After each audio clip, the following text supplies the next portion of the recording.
I want to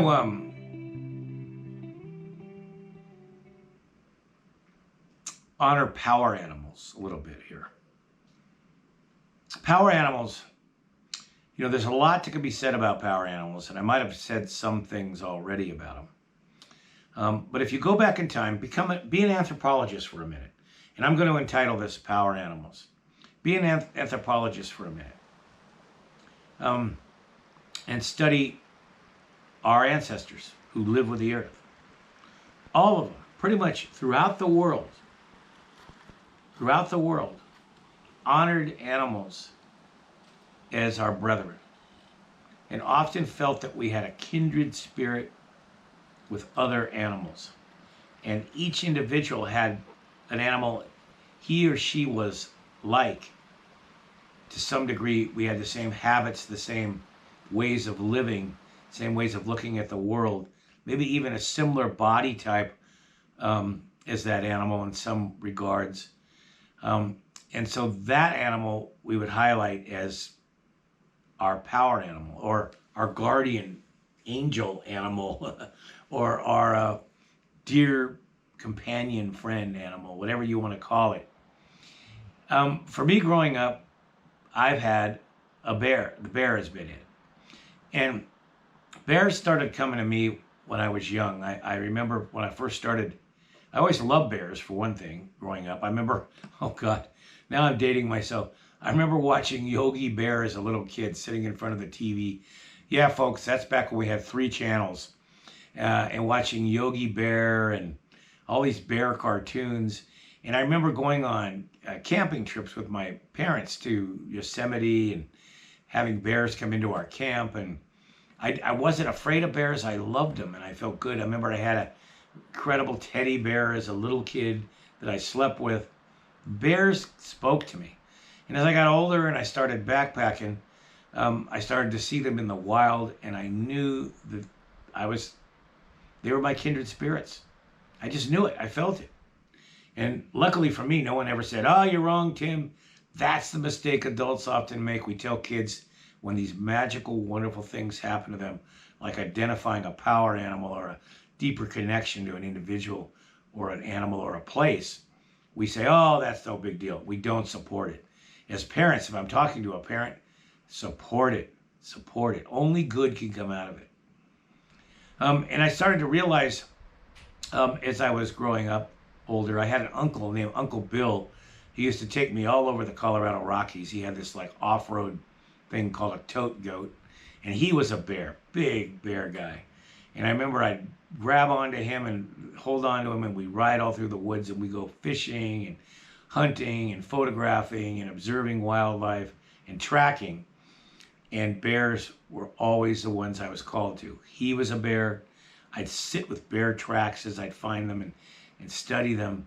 And when I'd see bears in the wild, as long as I could watch them, I would.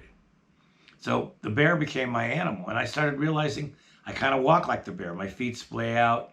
I'm kind of hairy like a bear. I don't like to fight much, but when I get into one, I'm like crazy like a bear.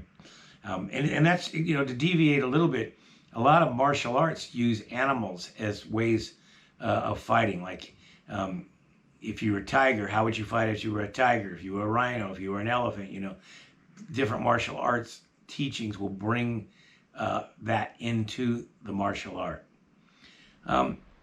Our ancestors used to have clans, like there'd be a bear clan, or there might be a wolf clan, or there might be an eagle clan. And they had their own songs for the animals. Like there were bear songs, there were eagle songs, there were wolf songs. And they had their own ceremonies. And then where they would dance and they would sing and so forth around that animal. And then sometimes all the animal groups would get together and have big ceremonies and gatherings.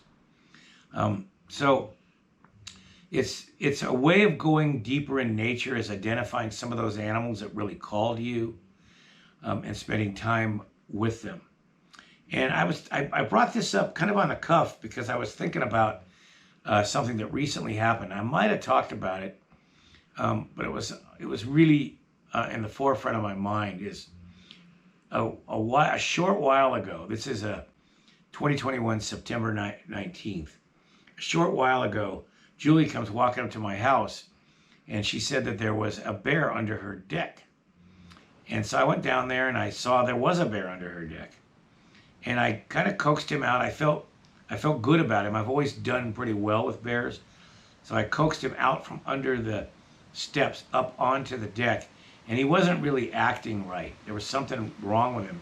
He wasn't fearful of me, but he also wasn't aggressive. And he seemed confused. So I was hanging out with him for a while, and we were watching him. Then we went in. We wanted to leave him alone and see what he'd do. We watched him through the door, and we kept feeding him apples. He had a tough time even eating them. And I realized something was wrong. And we'd read an article before that, the week or so before, about bears in California. Some were getting encephalitis. It's a brain infection or a disease. I'm not sure exactly what the cause is. And I thought this bear might have that. So we called the wildlife biologist and the fish and game warden. They came, and they were really nice folks. The game warden, the bear was practically sitting on his lap.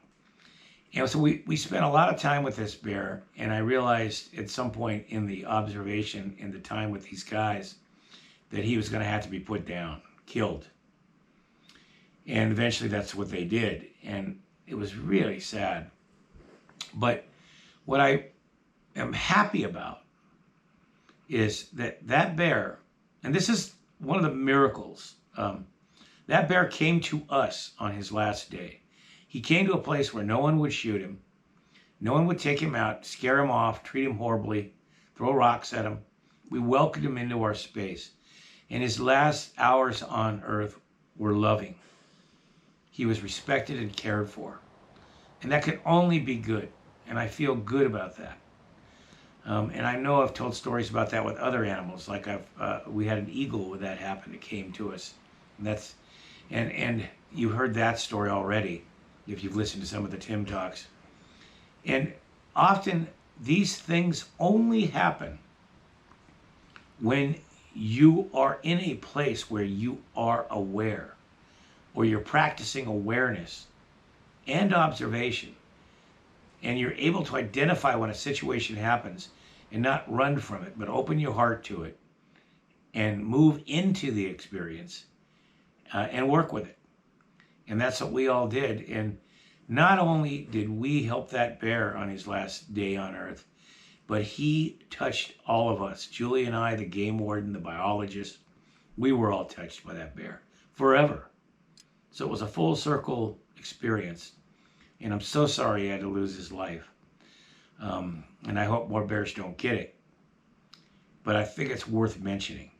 And I think part of the reason I brought it up is I have a connection to bears. So that bear felt that, came here on this land to get help.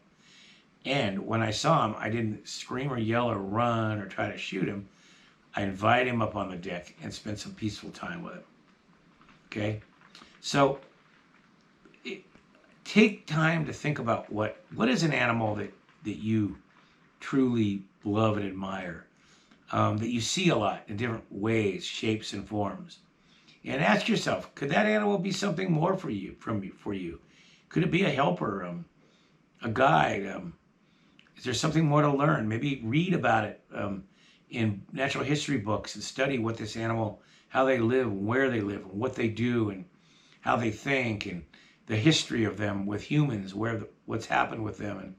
And in so doing, you'll get closer to the animal, and you might have little moments where you'll go, oh yeah, oh yeah, oh yeah, and you'll start to get it. And what's the benefit of this? Well, there's a million things.